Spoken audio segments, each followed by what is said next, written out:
business series មួយគ្រឿងនេះមានត្រឹមតែ$3,000ស្ដើងក៏បង$ដុល្លារនេះយកទៅប្រើប្រាស់បានដែរការអនុម័តឯកសារត្រឹមតែរយៈពេល1ថ្ងៃទេបងជាមួយនឹងខាងធនាគារក៏បានជាមួយខាងក្រុមហ៊ុនផ្ទាល់ក៏បាន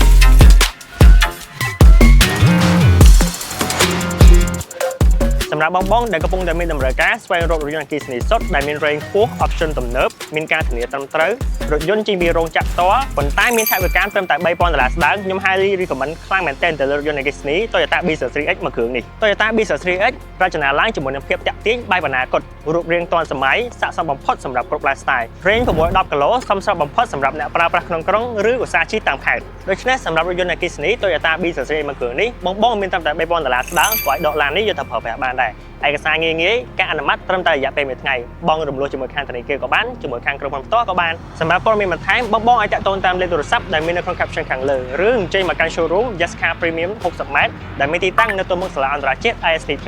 អរគុណច្រើនជម្រាបលា